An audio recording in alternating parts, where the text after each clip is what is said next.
Hello friends, எல்லாருக்கும் வணக்கம். இன்னைக்கு நாம் ஒரு சூப்பரான டாபிக் பார்க்க போகிறோம். சரிங்களா? இதை இதை இதை கற்றுக்கிட்டதுக்கப்புறம் டெய்லி நீங்கள் இந்த மாதிரி வாக்கியங்களை சொல்லி சொல்லி சொல்லி பாருங்கள். ஓகே, அப்போ தான் நல்லா உங்களுக்கு ப்ராக்டிஸ் ஆகும். சரிங்களா? ஸோ வீடியோக்குள்ளே போகிறதுக்கு முன்னாடி இதை ஃபஸ்ட் டைம் நம்ம சேனலுக்குள்ளே வந்திருக்கீங்க அப்படின்னா மறக்காமல் சப்ஸ்கிரைப் பண்ணிவிட்டு பெல் பட்டனை கிளிக் பண்ணி வச்சுக்கோங்க. அப்போ தான் நம்ம போடுற வீடியோஸ் உங்களை வந்து சேரும். ஸ்கிப் பண்ணாமல் பாருங்கள். ஓகே, வீடியோக்குள்ளே போயிடலாம்.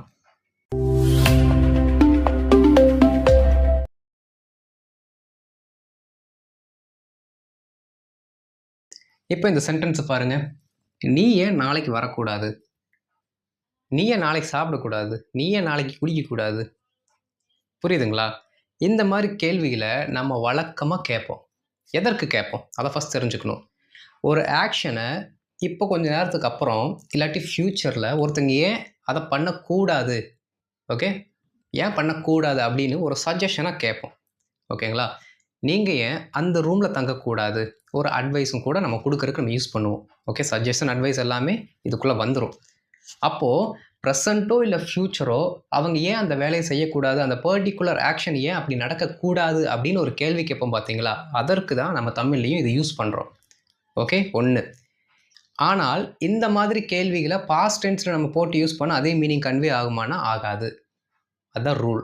சரிங்களா? அப்போது ப்ரெசண்ட்டில் மட்டும் இல்லாட்டி ஃப்யூச்சரில் மட்டும் அந்த வேலையை ஏன் நீங்கள் பண்ணக்கூடாது அப்படின்னு ஒரு சஜஷனாக இல்லை அட்வைஸாக சொல்வதற்கு மட்டும் நீங்கள் இதை யூஸ் பண்ணி ப்ராக்டிஸ் பண்ணுங்கள். ஓகே, இதோட ஃபார்மெட் எப்படி வரும் அப்படின்னா, நல்லா கவனிங்க. நீ ஏன் நாளைக்கு வரக்கூடாது? இதை வந்து எப்படி பிரிக்கணும் அப்படிங்கிறத நான் சொல்லித்தரேன். சரிங்களா? ரொம்ப சிம்பிளாக நம்ம அண்டர்ஸ்டாண்ட் பண்ணிக்கலாம். சரி, ஃபஸ்ட்டு பாருங்கள். நீ ஏன் நாளைக்கு வரக்கூடாது?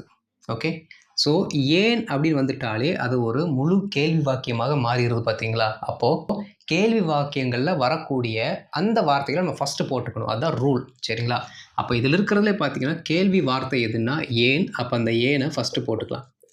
ஒய் ப்ளஸ் நெகட்டிவில் தானே அந்த கேள்வி போகுது. வரக்கூடாது, வரக்கூடாது, அதை ஏன் பண்ணக்கூடாது, நெகட்டிவில் தான் போகுது. அப்போ நெகட்டிவ் ஃபார்முக்கு தேவையான ஒரு வார்த்தை வேணும். ஆனால் அந்த வார்த்தை என்ன ப்ரொனவுன் போடுறோமோ அதற்கேற்றாற்போல் வர வேண்டும். ஓகே, இப்போ நீங்கள் எனக்கு ஒன்று சொல்லணும். இங்கே பாருங்கள். கம் அப்படிங்கிற வார்த்தை தானே அதில் இருக்க மெயின் வேர்பு, வருதல். ஓகே, அதான் அங்கே இருக்க மெயின் வேர்பு. இந்த கம் பார்த்தீங்க அப்படின்னா எந்த வார்த்தையோட ரூட்டில் வருது அப்படின்னா டூ அப்படிங்கிற வார்த்தையோட ரூட்டில் தான் வருது. ஓகே, கம் அப்படின்னா ஒரு செயல், அந்த செயலை செய்தல்.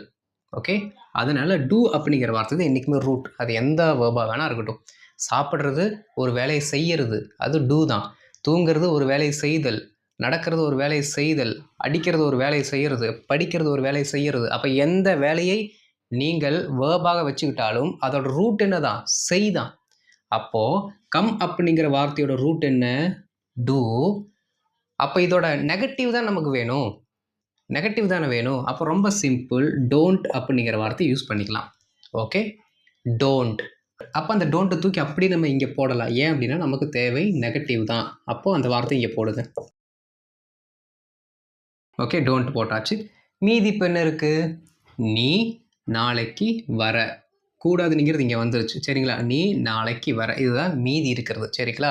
அந்த சென்டென்ஸ் அப்படியே எனக்கு சொல்ல வருங்க அப்படின்னா அப்படியே போட்டுருங்க. இல்லாட்டி ரூல் படி எனக்கு சொல்லி கொடுங்க அப்படின்னா ரொம்ப சிம்பிள். இங்கே ஒரு ப்ரொனவுன் வந்துடணும். சரிங்களா? அதுக்கப்புறம் ஒரு V1 வரணும். அதுக்கப்புறம் மீதி இருக்கிற வார்த்தைகள். இதுதான் format. Okay, why don't pronoun plus V1. இப்போ நீங்கள் நல்லா கவனிக்கணும். இந்த டோன்ட்டுக்கு பதிலாக டிண்ட் அப்படின்னு போட்டிங்க அப்படின்னா மீனிங் மாறிடும். இந்த மாதிரி அர்த்தத்தில் வராது. சரிங்களா? 100% வராது. அதனால டிண்ட் போட்டு நான் வந்து பாஸ்ட்டில் வந்து அந்த கேள்வி கேட்க போகிறேன் அப்படின்னு கேட்டிங்கன்னா மீனிங் வராது. அதனால ப்ரெசன்ட் அண்ட் ஃப்யூச்சருக்கு மட்டும் நம்ம கேட்குறதுக்கு டோன்ட் யூஸ் பண்ணலாம். டிண்ட்டு எந்த காரணத்துக்காகவும் யூஸ் பண்ணிடாதீங்க. ஓகே, டிண்ட் யூஸ் பண்ணீங்க அப்படின்னா ஒருவர் ஏன் அந்த வேலையை செய்யவில்லை அப்படி தான் கேட்குமோ தவிர ஏன் அவர் அந்த வேலையை செஞ்சுருக்கக்கூடாது அப்படிங்கிற மீனிங்கில் போகாது. ஓகே, ஸோ அதுக்கு நம்ம ப்ரெசென்ட்டில் டோன்ட் அப்படிங்கிற வார்த்தையை யூஸ் பண்ணுறோம். இதை ஃபஸ்ட் நல்லா அண்டர்ஸ்டாண்ட் பண்ணிக்கோங்க. ஓகே, அப்போது நீங்கள் இப்போ சொல்லி பார்க்கும்போது எப்படி வந்துடணும் அப்படின்னா why don't you, why don't you, why don't you அப்படிங்கிற வார்த்தை வந்துடணும். இதில் இன்னும் உங்களுக்கு நல்லா சொல்ல போனால் இந்த டோன்ட்டுக்கு அப்புறம் 2 வார்த்தையை யூஸ் பண்ணுங்கள். ஏன்னா இதை தான் நம்ம அதிகமாக யூஸ் பண்ணுவோம். டோன்ட் யூ இல்லாட்டி டோன்ட் தே, இதுதான் மேக்ஸிமம் நான் யூஸ் பண்ணுவோம். சரிங்களா? Why don't you, why don't they. Okay, நீங்கள் ஏன் போகக்கூடாது? இந்த ரெண்டுத்துலேயுமே அதிகமாக பார்த்தா நம்ம யூ தான் யூஸ் பண்ணுவோம். அதனால் இதில் நல்லா ப்ராக்டிஸ் பண்ணிக்கோங்க. Why don't you, why don't you, why don't you தான் நல்லா யூஸ் பண்ணிக்கோங்க. ஓகே, இப்போ பாருங்கள், இங்கே ஒய் இருக்குது. இப்போ டோன்ட் யூ அப்படிங்கிற வார்த்தையை நம்ம ப்ராக்டிஸ் பண்ணிட்டோம். அப்போ என்ன பண்ணுறோம் அப்படின்னா சேர்த்து சொல்கிறோம். வை டோன்ட் யூ ப்ரொனவுனும் சேர்ந்து வந்துருச்சு பாருங்கள். Why don't you. மீதி இருக்க அந்த வேர்பை மட்டும் எழுதினா வேலை முடிஞ்சது. என்ன வேர்பு இருக்குது? வர அப்படின்னா கம். ஓகே, அந்த கம் அப்படிங்க போடுங்க. இப்போ சேர்த்து படிங்க.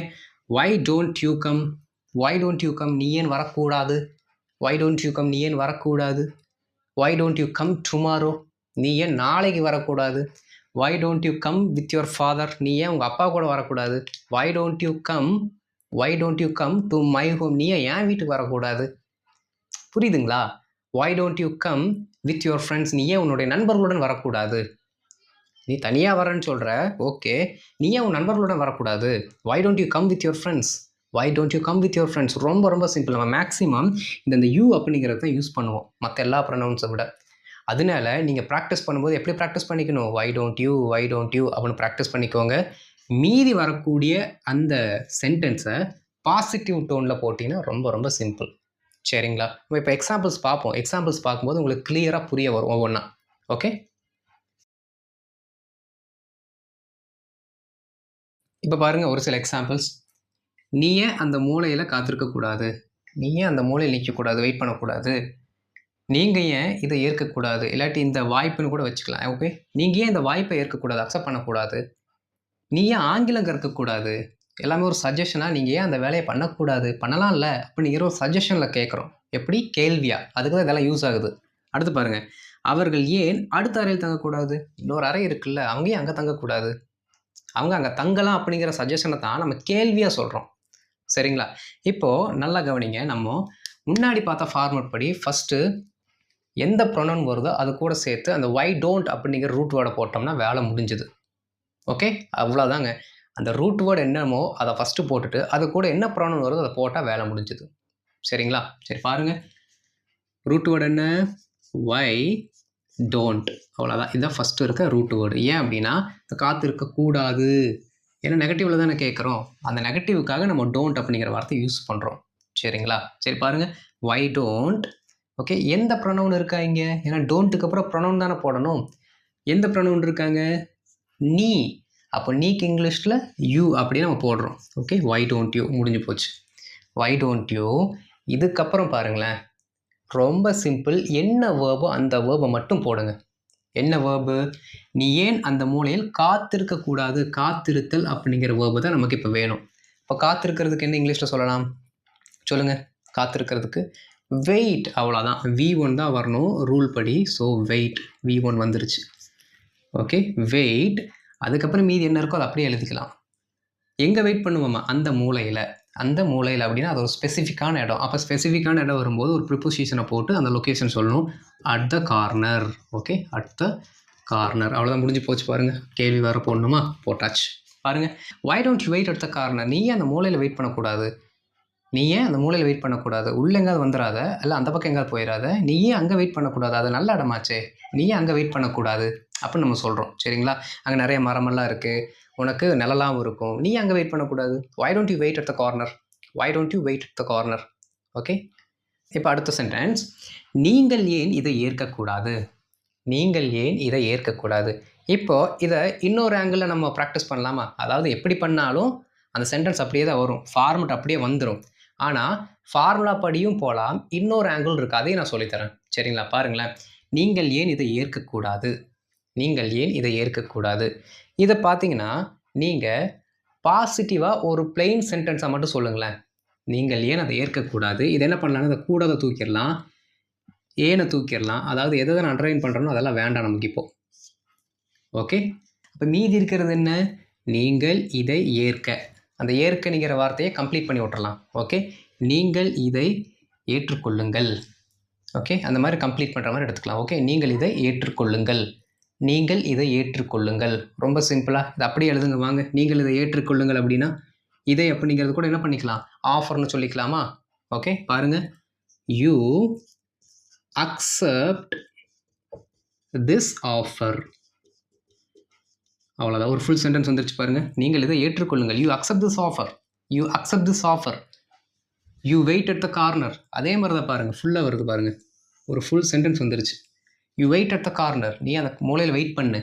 Okay, you accept this offer, நீங்கள் இந்த ஆஃபர் அக்செப்ட் பண்ணுங்கள். ஓகேவா?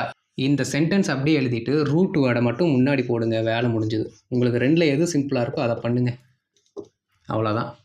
ஃபார்முலா படி போனாலும் சரி, இல்லாட்டி நான் ஒரு சென்டென்ஸை சொல்கிறேன், அந்த சென்டென்ஸ்க்கு முன்னாடி வை டோன்ட்டை மட்டும் ஆட் பண்ணுறேன் அப்படின்னாலும் சரி, 2 வழி இருக்குது, ரெண்டுமே சரியான மீனிங்கை கொடுக்கும். Why don't you accept this offer? Okay, பாருங்கள், யூ அக்செப்ட் திஸ் ஆஃபர், இதை நீங்கள் அக்செப்ட் பண்ணுங்கள், இந்த வாய்ப்பை நீங்கள் அக்செப்ட் பண்ணுங்கள். Why don't you accept this offer, நீங்கள் இந்த வாய்ப்பை அக்செப்ட் பண்ணக்கூடாது. சிம்பிளாக இருக்கா? ஓகே, உங்களுக்கு எது ஈஸியாக இருக்கோ அதில் போயிருங்க. ஓகே, ஒன்று ஃபார்முலா படி வாங்க, இல்லை நான் ஒரு பிளெயின் சென்டென்ஸ் சொல்லிட்டு முன்னாடி வை டோன்ட்டை மட்டும் ஆட் பண்ணிக்கிறேன், எனக்கு அது ஈஸியாக இருக்குது அப்படின்னா அதில் கூட நீங்கள் யூஸ் பண்ணிக்கலாம். சரிங்க, அடுத்து பாருங்கள், நீ ஏன் ஆங்கிலம் கற்கக்கூடாது? நீ ஏன் ஆங்கிலம் கற்கக்கூடாது? ஃபஸ்ட்டு கொஸ்டின் ரிமூவ் பண்ணுறோம், கொஸ்டின் வார்த்தையை ரிமூவ் பண்ணுறோம், நெகட்டிவ் ரிமூவ் பண்ணுறோம். ஓகே, அதை தனியாக வச்சிடலாம். அதை தனியாக வச்சாலே வை டோன்ட்டு தனியாக போயிடும். மீதி இருக்கிறது என்ன? நீ ஆங்கிலம் கற்றுக்கொள். கற்க இருக்கிறது கற்றுக்கொள்னு நம்ம கம்ப்ளீட் பண்ணுறோம். நீ ஆங்கிலம் கற்றுக்கொள். நீ ஆங்கிலம் கற்றுக்கொள் அப்படிங்கிறது எப்படி சொல்லலாம் இங்கிலீஷில்? யூ லேர்ன் இங்கிலீஷ், அவ்வளோதான். ஓகே, ஏன்னா V1 தான் வரணும், அதுக்காக நான் சொல்கிறேன். எக்காரணத்து கொண்டும் V2 போட்டுறாதீங்க, V1 தான் வரணும். பாருங்கள் எல்லா இடத்துலையும் V1 வந்திருக்கான்னு. Okay, you learn English, you learn English. அப்புறம் என்னது? வை டோன்ட் அப்படிங்கிற வார்த்தையை மட்டும் முன்னாடி ஆட் பண்ண வேலை முடிஞ்சது, அவ்வளோதான். பாருங்கள், why don't you learn English, நீ ஏன் ஆங்கிலம் கற்கக்கூடாது? எனக்கு ஏதோ அந்த ஃபார்முலா விட இதுதான் ரொம்ப ஈஸியாக இருக்குன்னு நினைக்கிறேன். ஒரு சென்டென்ஸ் எழுதிட்டு முன்னாடி இந்த வை டோன்ட் வார்த்தை மட்டும் ஆட் பண்ணால் முடிஞ்சு போச்சு. இதான் ஈஸியாக இருக்குன்னு நான் நினைக்கிறேன்.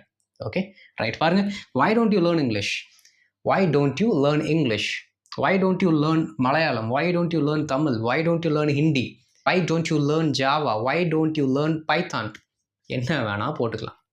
Okay, why don't you learn new skills, நீ ஏன் புது திறமைகளை கற்றுக்கொள்ளக்கூடாது? Okay, right. பாருங்கள், அவங்க ஏன் அடுத்த அறையில் தங்கக்கூடாது, பக்கத்து ரூமில் ஏன் தங்கக்கூடாது? ஓகே, இப்போ நீங்கள் எனக்கு சொல்லுங்கள், அவங்க ஏன் அடுத்த அறையில் தங்கக்கூடாது? இதில் இருக்க அந்த பிளெயின் ஸ்டேட்மெண்ட் என்ன, பாசிட்டிவ் ஸ்டேட்மெண்ட் என்ன, எனக்கு சொல்லுங்கள். தெரிஞ்சவங்க கமெண்ட்டில் பண்ணுங்கள், நான் பார்க்குறேன். நீங்கள் ஏன் அடுத்த அறையில் தங்கக்கூடாது அப்படிங்கிறதுக்கு பாசிட்டிவ் ஸ்டேட்மெண்ட் என்ன? Very good, very good. அவர்கள் தான் இருக்குது, கரெக்டாக எழுதிட்டீங்க, சூப்பர். அப்போ உங்களுக்கு புரிஞ்சிருச்சுன்னு அர்த்தம். பாருங்கள், தே அடுத்த அறையில் தங்கக்கூடாது, அப்போ தங்குதல். Okay, they stay in the next room, அவ்வளோதான்.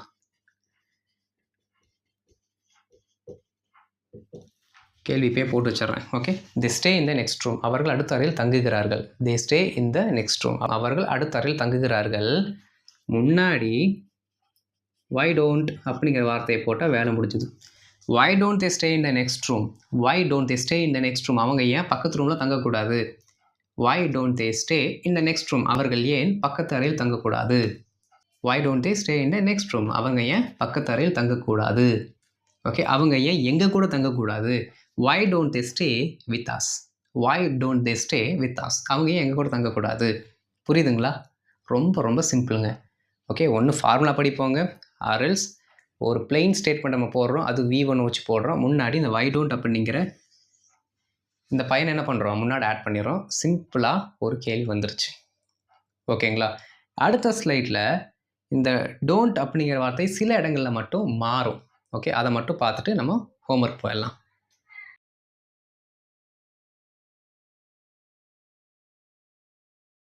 இப்போ பாருங்கள், இந்த இடத்துல அவள், அவன், அவன், அவர்கள்.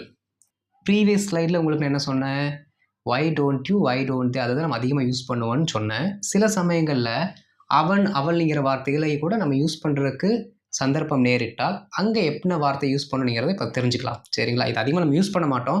வை டோன்ட் யூ அதை தான் அதிகமாக யூஸ் பண்ணுவோம். சில சந்தர்ப்பங்களில் நம்ம சொல்ல முடியாது இல்லை என்ன நடக்கும் அப்படின்ட்டு, என்ன சென்டென்ஸ் நம்மளே மேக் பண்ண போகிறோம் நமக்கே தெரியாது.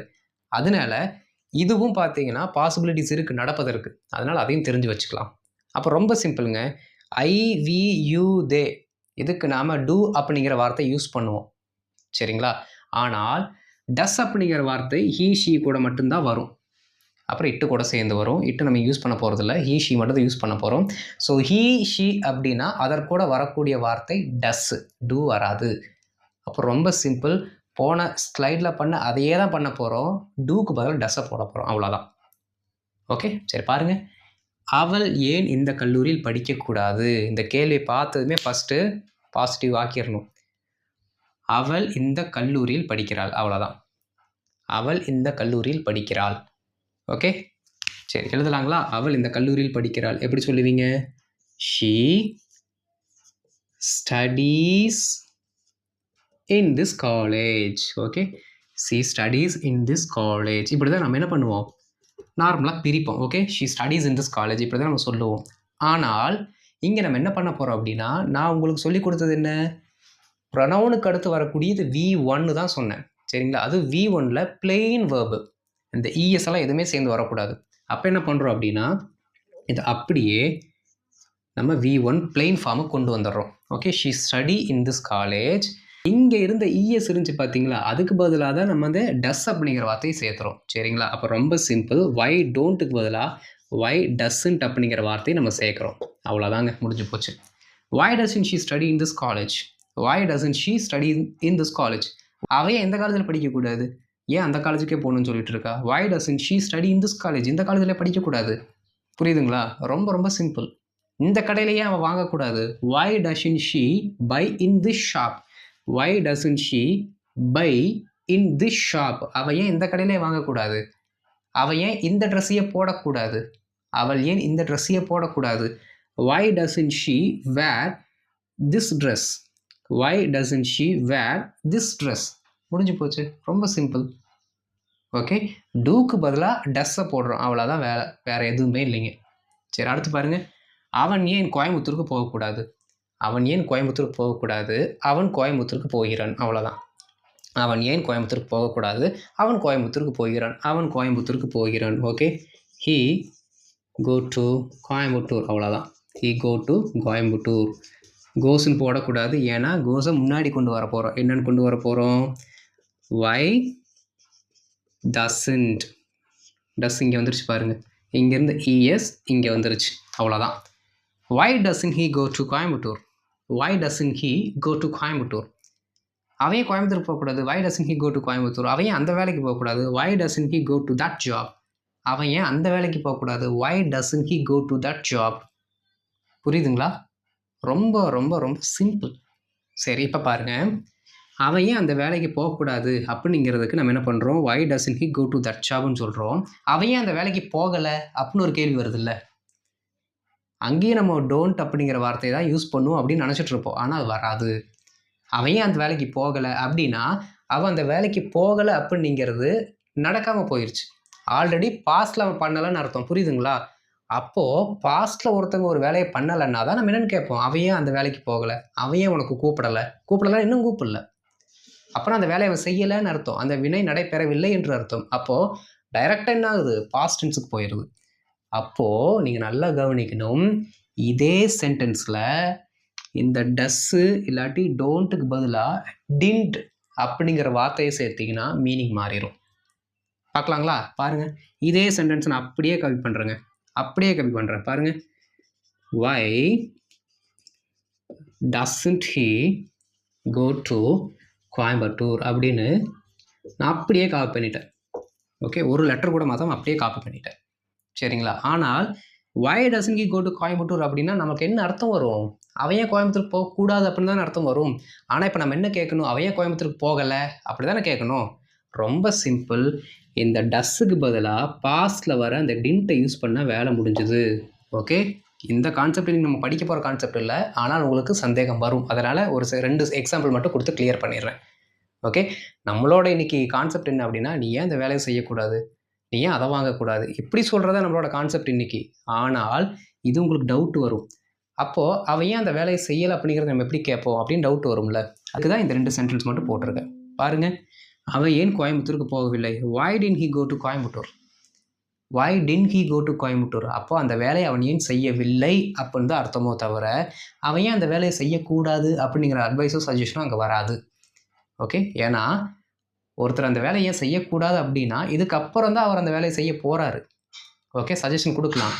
why didn't he go to கோயம்புத்தூர்னா இது வரைக்கும் ஏன் அவர் பண்ணலை அப்படிங்கிறது கேள்வியாக கேட்கும் பொழுது நம்ம டிட் அப்படிங்கிற வார்த்தையை யூஸ் பண்ணுறோம். ரொம்ப ரொம்ப சிம்பிள். அப்போ டிண்ட் அப்படின்னா அந்த வேலை இன்னும் அவர் செய்யலைன்னு அர்த்தம். டோன்ட் இல்லை டசன்ட் போட்டோம் அப்படின்னா இதுக்கப்புறம் ஏன் அவர் செய்யக்கூடாது அப்படிங்கிற அர்த்தத்தில் வந்துடும். ஓகே, கடைசி ஒரு சென்டென்ஸ் பாருங்கள். அவர்கள் ஏன் எனக்கு அழைக்கவில்லை, அவங்க ஏன் எனக்கு இன்னும் கூப்பிடல, இல்லாட்டி அவங்க ஏன் எனக்கு கூப்பிடல அப்படின்னு நம்ம கேட்போம்ல. ரொம்ப சிம்பிள். அவங்க ஏன் எனக்கு அழைக்கவில்லை. இப்போ நம்ம என்ன பண்ண போகிறோம் அப்படின்னா இந்த ஏனும் இந்த அழைக்கவில்லை இருக்குது பார்த்தீங்களா, அதில் இருக்க நெகட்டிவ் மட்டும் தூக்கிடுங்க. அப்போ என்ன வரும், அவங்க எனக்கு அழைக்கிறார்கள். அழைக்கவில்லை அதை தூக்கிட்டோம்னா அழைக்கிறார்கள். அவர்கள் எனக்கு அழைக்கிறார்கள். அதே ரூல் தான், மாறல, எதுவுமே மாறல, அதே ரூல் தான். அப்படியே எழுதுங்க பார்க்கலாம். சாரி, இங்கிலீஷில் எழுதணும். தே கால் மீ, தே கால் மீ. ஓகே, தே கால் மீன்னு போட்டாச்சு. ஏன்னா இங்கே V1 தானே வரணும் நம்மளோட ரூல் படி. அது அப்படியே வரட்டும், தப்பே கிடையாது. முன்னாடி மட்டும் வை டின்ட்டுங்கிற வார்த்தையை சேர்த்துட்டோம்னா வேலை முடிஞ்சுது. இப்படி போட்டுருங்க, அவ்வளோதான். Why didn't they call me, why didn't they call me. அவங்க ஏன் எனக்கு கூப்பிடல, why didn't they call me, why didn't they call me. ரொம்ப சிம்பிள். அவங்க ஏன் எனக்கு கூப்பிடல, அவங்க எனக்கு கூப்பிடக்கூடாது, வை டோன்ட் தே கால் மீ.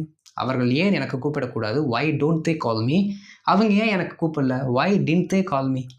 ரொம்ப சிம்பிள், புரிஞ்சுதுங்களா? ஸோ டின்ட் வந்தால் எந்த மீனிங்கில் வருது, டோன்ட் வந்தால் என்ன மீனிங்கில் வருது அப்படிங்கிறத அண்டர்ஸ்டாண்ட் பண்ணிவிட்டு ப்ராக்டிஸ் பண்ணுங்கள். ஓகே, ஹோம்ஒர்க் பார்க்கலாம்.